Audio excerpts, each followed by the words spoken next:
হরে কৃষ্ণ। আজ 29শে চৈত্র 1432 ও 13ই এপ্রিল 2026 একাদশী বরুথিনী ও নীলের উপবাস। এই পবিত্র দিনে আমি ভাগবতম পাঠ করছি। আজ আমি পাঠ করছি ভাগবতমের চতুর্থ স্কন্দ দ্বিতীয় ভাগ পঞ্চবিংশতি অধ্যায় রাজা পুরঞ্জনের কাহিনীর শ্লোক 30 থেকে 34। হরে কৃষ্ণ কৃষ্ণ কৃষ্ণ হরে হরে, হরে রাম রাম রাম হরে হরে। শ্লোক 30।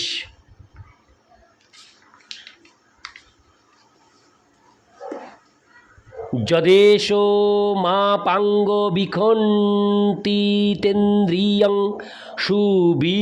সুব্রীড় ভাবস্মিত। হরে কৃষ্ণ। সব্রীড় ভাবস্মিত বিভ্রমোদ ভ্রুবা তয়োপসৃষ্ট ভগবান্ন ভব প্রবাধ তেওথানুগৃহান শোভনে। অনুবাদ। তোমার অপাঙ্গ দৃষ্টি আমার চিত্তকে অত্যন্ত বিচলিত করছে। তোমার হাসি লজ্জাযুক্ত হওয়া সত্ত্বেও অত্যন্ত কামোদ্দীপক হওয়ার ফলে আমার অন্তরে পরম শক্তিশালী কামদেবকে জাগরিত করছে। তাই হে সুন্দরী, আমি তোমার কাছে প্রার্থনা করি, আমার প্রতি সদয় হও। তাৎপর্য: সকলেরই অন্তরে কামনা বাসনা রয়েছে এবং সুন্দরী রমণীর ভ্রুযুগলের আন্দোলনের ফলে যখনই তা বিক্ষুব্ধ হয়, হরে কৃষ্ণ, বিক্ষুব্ধ হয়, তখন অন্তরে কামদেব তার স্বর নিক্ষেপ করে হৃদয়কে বিদ্ধ করেন। এইভাবে মানুষ সুন্দরী রমণীর ভ্রুযুগলের দ্বারা অচিরেই পরাস্ত হন। কেউ যখন কাম বাসনার দ্বারা বিক্ষুব্ধ হয়, তখন তার ইন্দ্রিয়গুলি সর্বপ্রকার, হরে কৃষ্ণ, বিষয়ের দ্বারা যথা শব্দ, স্পর্শ, রূপ, রস ও গন্ধ আকৃষ্ট হয়। ইন্দ্রিয়ের এই সমস্ত আকর্ষণীয় বিষয়গুলি মানুষকে রমণীর বশীভূত হতে বাধ্য করে। এইভাবে জীবের বদ্ধ জীবন শুরু হয়। বদ্ধ জীবন মানে হচ্ছে স্ত্রীর বশীভূত হওয়া, এবং জীব নিশ্চিত রূপে সর্বদাই স্ত্রী অথবা পুরুষের কৃপার উপর নির্ভর করে। এইভাবে জীব পরস্পরের বন্ধনে আবদ্ধ হয় এবং তার ফলে তারা মায়ার দ্বারা মোহিত হয়ে বদ্ধ জীবনযাপন করতে থাকে। ইতি শ্লোক 30। শ্লোক 31। তদাননং শুভ্রু সুতারলোচনং বেলম্বিনী লালোক বৃন্দ সংবৃতম উন্নীয় মে দর্শয় বল্গুবাচকং যদ্ব্রীড়য় নাভিমুখং শুচিস্মিতে। অনুবাদ। হে সুন্দরী, সুন্দর ভ্রু ও নয়ন সমন্বিত তোমার মুখমণ্ডল অত্যন্ত সুন্দর এবং তাকে বেষ্টন করে রয়েছে তোমার শ্যামচিক্কণ কেশরাশি। তোমার মুখ থেকে অতি সুমধুর ধ্বনি নিঃসৃত হচ্ছে।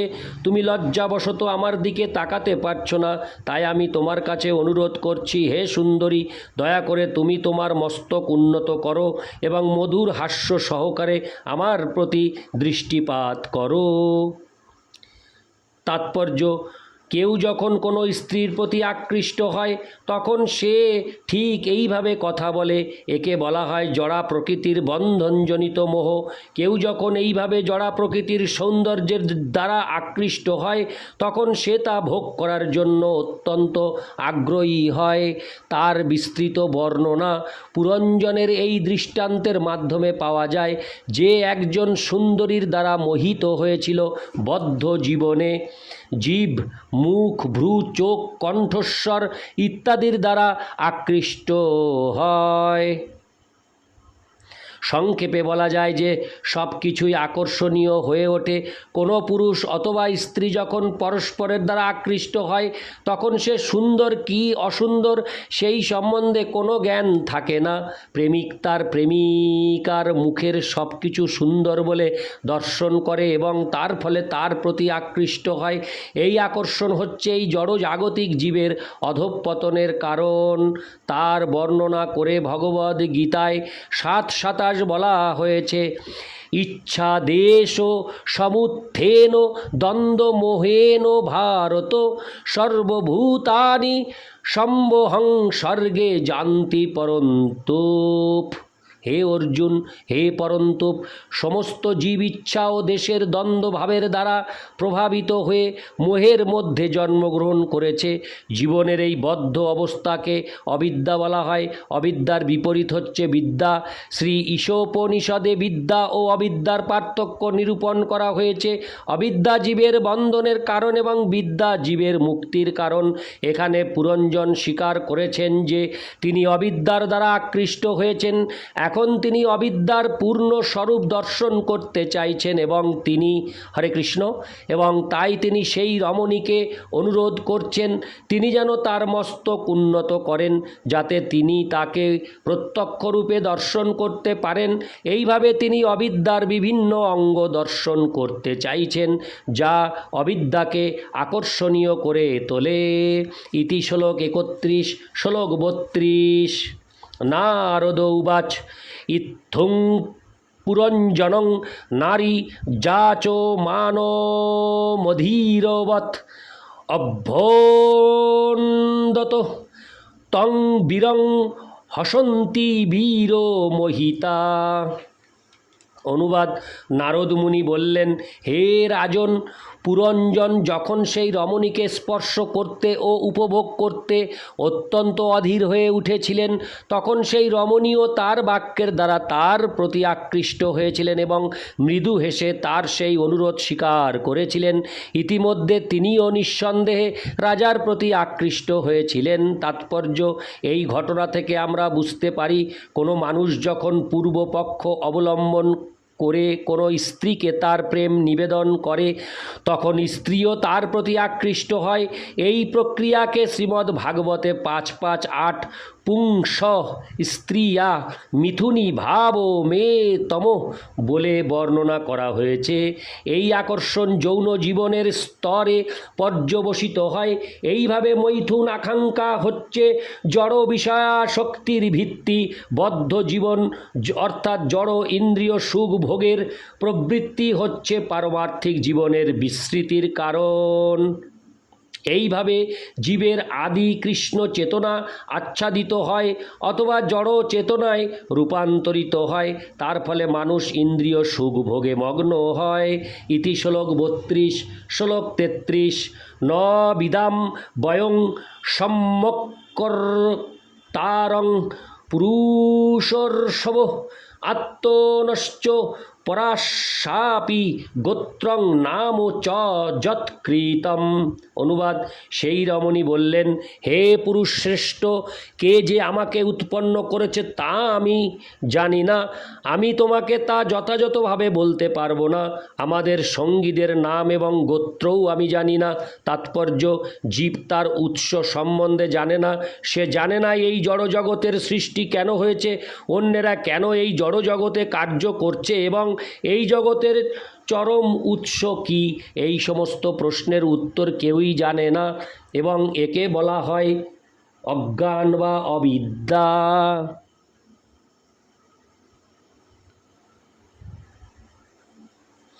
জীবনের উৎস সম্বন্ধে গবেষণা করে বড় বড় বৈজ্ঞানিকরা কিছু রাসায়নিক উপাদান কিংবা কোষের সমন্বয় দেখতে পাচ্ছে, কিন্তু প্রকৃতপক্ষে এই জড়জগতে জীবনের আদি উৎস কী তা কেউই জানে না। ব্রহ্ম জিজ্ঞাসা শব্দটি জড়জগতে আমাদের অস্তিত্বের আদি উৎস সম্বন্ধে জানবার উৎসুক্য সূচিত করে। কোনো দার্শনিক, বৈজ্ঞানিক অথবা রাজনীতিবিদ প্রকৃতপক্ষে জানে না আমরা কোথা থেকে এসেছি, বেঁচে থাকার জন্য এখানে আমরা কেন এত কঠোর সংগ্রাম করছি এবং আমরা কোথায় যাব। সাধারণত মানুষেরা মনে করে যে ঘটনাক্রমে আমরা এখানে এসেছি এবং যখন আমাদের শরীর নষ্ট হয়ে যাবে তখন আমাদের সমস্ত কার্যকলাপ বন্ধ হয়ে যাবে এবং আমরা শূন্য হয়ে যাব। এই প্রকার বৈজ্ঞানিক ও দার্শনিকেরা হচ্ছে নির্বিশেষবাদী অথবা শূন্যবাদী। এই শ্লোকে রমণীটি জীবের প্রকৃত স্থিতি বর্ণনা করেছেন। তিনি পুরঞ্জনকে তার পিতা মাতার নাম বলতে হরে কৃষ্ণ তিনি পুরঞ্জনকে তার পিতার নাম বলতে পারেননি, কারণ তিনি জানেন না কোথা থেকে তিনি এসেছেন, তিনি যে কেন সেই স্থানে উপস্থিত ছিলেন তাও তিনি জানেন না। তিনি সরলভাবে বলেছেন যে সেই সমস্ত বিষয় তিনি কিছুই জানেন না। এই জড়জগতে জীবের এই হচ্ছে অবস্থা। বহু বৈজ্ঞানিক, হরে কৃষ্ণ, বহু বৈজ্ঞানিক, দার্শনিক ও বড় বড় নেতা রয়েছেন, কিন্তু তারা জানে না তারা কোথা থেকে এসেছেন, এবং তারা এও জানেন না কেন তারা এই জড়জগতে তথাকথিত সুখলাভের জন্য এত ব্যস্ত। এই জড়জগতে জীবন ধারণের জন্য আমাদের বহু সুন্দর সুন্দর সুযোগ সুবিধা রয়েছে, কিন্তু আমরা এতই মূর্খ যে আমরা ভুলেও প্রশ্ন করি না এই পৃথিবীতে আমাদের বসবাসের এত সুন্দর আয়োজন কে করেছেন। এখানে সব কিছুই একটি অতি সুন্দর নিয়ম মেনে চলছে, কিন্তু মূর্খের মতো মানুষরা মনে করে যে এই জড়জগতে সব কিছুই ঘটনাক্রমে উৎপন্ন হয়েছে এবং তাদের মৃত্যুর পর তারা শূন্যে লীন হয়ে যাবে। তারা মনে করে যে বসবাসের এই সুন্দর স্থানটি আপনা থেকেই চিরকাল থাকবে। ইতি শ্লোক 33। শ্লোক 34।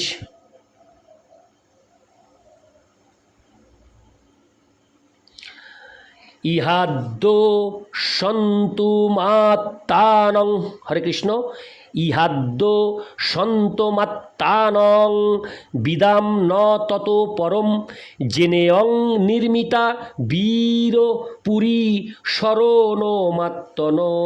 অনুবাদ: হে মহাবীর, আমরা কেবল এইটুকুই জানি যে এই স্থানে আমরা রয়েছি, কিন্তু তার অতীত কোনো কিছুই আমরা জানি না। আমরা এতই মূর্খ যে আমাদের বসবাসের জন্য এই সুন্দর স্থানটি যে কে সৃষ্টি করেছেন তাও আমরা জানতে চেষ্টা করি না। তাৎপর্য: এই কৃষ্ণ ভাবনার অভাবকে বলা হয় অজ্ঞান। শ্রীমদ্ ভাগবতে 5:5:5 বলা হয়েছে, পরাভবস্তাবৎ অবোধ জাত, সকলেরই জন্ম হয়েছে অবিদ্যায়। তাই শ্রীমদ্ ভাগবত বর্ণনা করেছে যে এই জড়জগতে সকলেই অজ্ঞান রূপে জন্মগ্রহণ করেছে। আমাদের অজ্ঞানের ফলে আমরা জাতীয়তাবাদ, পরোপকারবাদ, আন্তর্জাতিক, হরে কৃষ্ণ, আন্তর্জাতিকতাবাদ, বিজ্ঞান, দর্শন ইত্যাদি কত কিছুর সৃষ্টি করেছি। এই সবের মূলে রয়েছে অজ্ঞান। অতএব অজ্ঞান প্রসূত এই সমস্ত তথাকথিত জ্ঞানের উন্নতি সাধনের কী মূল্য? যতক্ষণ পর্যন্ত না মানুষ কৃষ্ণ ভক্তির স্তরে আসে ততক্ষণ তার সমস্ত কার্যকলাপ ব্যর্থ। এই মনুষ্য জীবনের বিশেষ উদ্দেশ্য হচ্ছে অজ্ঞান দূর করা, কিন্তু কিভাবে সেই অজ্ঞান দূর করতে হয় তা না জেনেই মানুষ কত কিছু কল্পনা করছে এবং কত কিছু তৈরি করছে, কিন্তু মৃত্যুর পর সেই সবই সমাপ্ত হয়ে যাবে। ইতি শ্লোক 34। হরে কৃষ্ণ কৃষ্ণ কৃষ্ণ হরে হরে, হরে রাম রাম রাম হরে হরে। হরে কৃষ্ণ।